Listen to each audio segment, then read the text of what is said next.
Salam əziz abituriyentlər və coğrafiya sevərlər. Mən Asəf Hüseynov, sizin coğrafiya müəlliminiz. Bugünkü videoda biz Dövlət İmtahan Mərkəzinin test toplusundan abituriyentlər üçün müəyyən qədər çətin olan iki sualı izah edəcəyik. Gəlin sualımıza keçid edək. Sualımız belədir. 118. Kəsmə yüksəkliyi 15 metr olduğunu bilərək K horizontalının mütləq yüksəkliyini hesablayın. Deməli belə.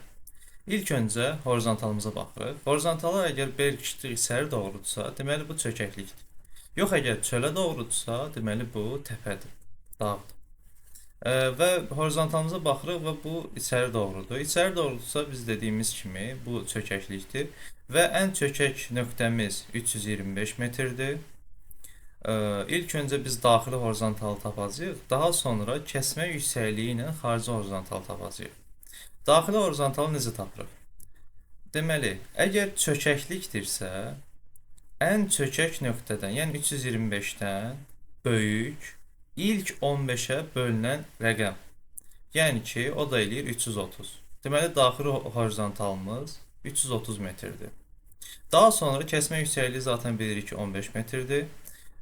Və 330 üstünə gəlir, təbii ki, 330 bura olur. 330, 345 və 360. Deməli, K-nı tapırıq ki, K horizontalının hündürlüyü 360 metrdir. Yəni, cavabımız 360 metr. 119-cu suala baxaq. 119-da qeyd olunur ki, 1 bölünsün 600 min miqyaslı xəritədə bataqlığın uzunluğu 3 cm, eni isə 2 cm-dir. Bataqlığın həqiqi sahəsinin kilometrin kvadratı ilə hesablayın.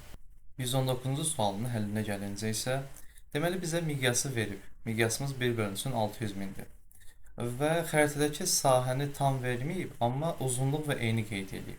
Yəni uzunluq 3, eni isə 2 cm olaraq qeyd edib.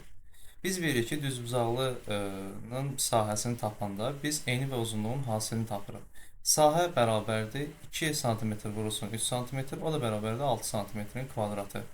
Yəni biz xəritədəki sahəni tapırıq, 6 cm-in kvadratı edir.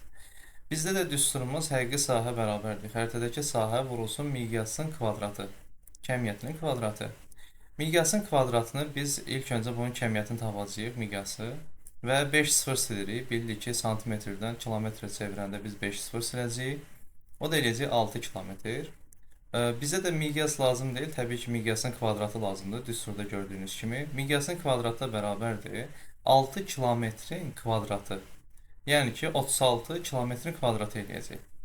Artıq bizdə miqyasın kvadratı var, xəritədəki sahə də var. Artıq yerinə qoyuruq. Həqiqi sahə bərabərdir 6 vurulsun 36. O da eləyəcək 216 kilometrin kvadratı.